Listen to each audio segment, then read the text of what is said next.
Good morning, everyone. So, today we are going to start the new topic of our agriculture chapter, technological and institutional reform. So, before going into the detailing of the chapter or topic, it is very important to understand that why in a country like India, where agriculture is practiced from last 1,000 years, land reform is needed. So, the answer lies in the facts that Indian agriculture is still dependent on so many traditional techniques, dependence on the Indian monsoon, lack of irrigation facilities, lack of innovative infrastructure, lack of technological reforms, technological inputs. So many things are combinedly working to decreasing the output of Indian agriculture. So that is why government now is focusing completely on the complete land reforms or reforming the Indian agriculture to maximize the output and to attain the food security in the country. So this topic I have divided into three videos. In first video, that is this video, we will talk about phase 1 of the land reforms. In next video, we will talk about the phase 3, 2, and in the next video, we will talk about the phase 3 of the land reform movement by the government of India. So as you can see that agriculture provides the livelihood for more than 60% population, which means that more than 60% population of India is still dependent on agriculture. But if you remember your economy lecture, still the Indian agriculture is providing only 25% of the GDP, which makes it clear that Indian agriculture is a source of disguised employment. Lots of people who are working in agriculture actually they are not working at all. They are only a hidden employment in the agriculture field. So that is why these reforms become more important. First, to change the traditional method of agriculture in India, and secondly, to remove the hidden employment from India so that we can obtain the maximum livelihood or increase our GDP. So let's start with the phase 1, which started just after independence. In 1947, after independence, it was realized that it was very important to change the agricultural system which was prevailed in the British time. So what happened? Government focused on three steps. Number 1 was collectivization and consolidation of land holdings. Number 2 was abolition of zamindari system, and number three was cooperative farming, or you can say cooperation. Let's discuss it one by one.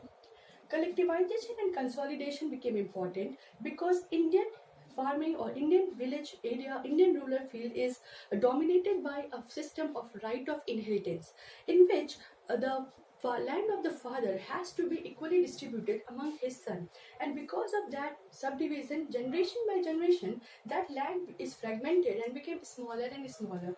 So such smaller land holdings were not able to provide maximum output, or extensive cultivation was also not possible and in small land holdings. So what government did? Government collected all the small land holdings, and they were consolidated as one land holding. And now this one land holding was given to the farmers, or you can say the owners of these small land holdings, and they perform the farming in a cooperative manner.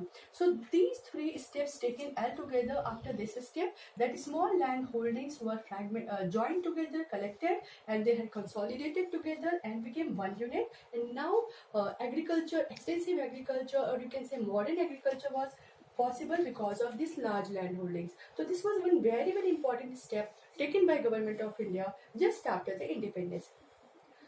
Second one was abolition of zamindari. During British system, zamindars became the intermediaries between farmers and the British government. What they used to do, they collect the revenues from the farmers and they submit it to the government. What happened? Because if their work was to collect the revenue at any cost. So they used atrocious method to collect the revenue, and because of that, what happened? The farmers became very poor. Why? Because to pay off the revenue, sometimes even if the product is not obtained from the agriculture due to famine or drought or any other reason, the farmers has to take loans from the zamindar at very high interest. And because farmers were poor, they were not able to pay off those high interest loans, and because of that they have to sell off their land. And once they have sell off their land, they became landless farmers, or you can say landless laborers, who started working on these zamindars field. So the Indian agriculture was then dominated by the poor landless farmers, which was very important to remove from the scenario of Indian agriculture.